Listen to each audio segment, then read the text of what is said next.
yang ada di Prancis, kebudayaan Prancis yang Judeo-Christianity based on Judeo-Christianity, itulah yang harusnya menjadi value dari masyarakat Prancis katanya. Jadi yang lain dari itu nggak bisa. Bahkan dia mengeluarkan pernyataan yang mengatakan bahwa orang-orang Islam yang sembahyang di jalan, sembahyang Jumat misalnya atau sembahyang Idul Fitri, itu sama aja melakukan pendudukan. Itu adalah sebuah pendudukan dari wilayah. Waduh, dramatis amat Bu, saya pikir gitu kan. Tapi hebatnya di Prancis, ketika seorang politisi mengeluarkan pernyataan seperti itu, maka ada sanksinya. Bukan cuma sanksi sosial ternyata, karena dia dilaporkan ke polisi dan ke pengadilan atas ucapan yang dianggap inflamatory atau provokatif. Sekarang sedang menjalani proses.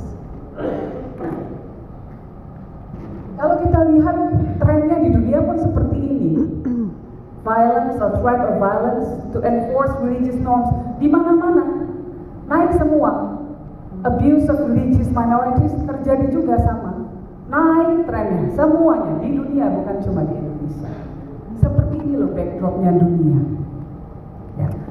Nah kalau interreligious intolerance biasanya terjadi pada minority, tetapi begitu terorisme korbannya semua. Gak pandang bulu, mau agamanya apapun, mau social backgroundnya seperti apa, mau tingkat ekonominya kayak gimana, gak penting, semua bisa menjadi korban. Jadi gimana dong kita ini kalau gini? Apakah kita harus pasrah diam saja? Tidak, kita justru harus mengembangkan sebuah cara untuk mendevelop inklusivitas agama dan inklusivitas sosial. Inklusivitas agama itu apa maksudnya? Apakah kemudian kita menganggap semua agama sama? Tidak. Inklusivitas agama adalah memperlakukan orang lain dengan hormat sesuai dengan keyakinannya. Itu saja. Kita tidak perlu mengakui kebenaran agama lain. Ya tentu saja karena setiap orang beragama mempunyai kebenarannya masing-masing. Dia percaya pada kebenarannya sendiri dan menganggap yang lainnya adalah domba-domba yang tersesat. Tidak masalah. Yang paling penting adalah bahwa kita memberikan ruang bagi orang lain untuk tersesat kalau dia mau tersesat. Kan gitu.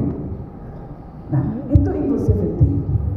Nah, salah satu beberapa hal yang bisa kita lakukan untuk melakukan inclusivity ya adalah mempromosikan rasa saling hormat satu sama lain. Semua orang. Dan itu artinya kita tidak boleh kemudian melakukan stereotyping. Ada Cina dia makan babi, ada Jawa dia malas, dan so on and so forth, dan lain sebagainya.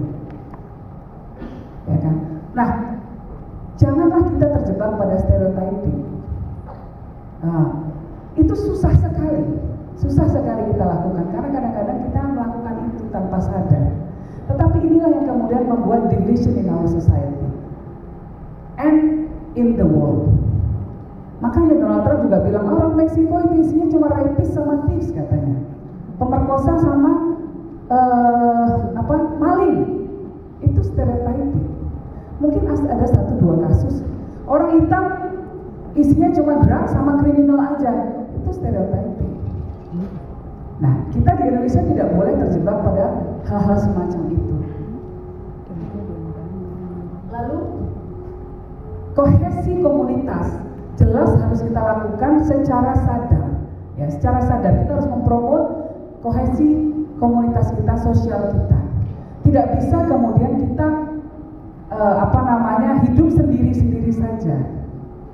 Dan sekarang nggak bisa kita hidup sendiri. Kita dikelilingi oleh begitu banyak ragam masyarakat yang diverse dengan begitu banyak cara berpikir. Antara kita dengan saudara kita saja cara berpikir kita berbeda, apalagi sama tetangga.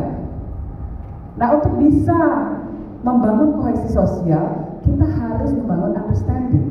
Untuk bisa membangun understanding, it means that we have to build dialogues. Harus ada dialog, harus ada percakapan, harus ada upaya untuk saling mengenal satu sama lain. Nah, sekarang kan kita tidak melakukan itu banyaknya. Ya. Pagi udah kerja.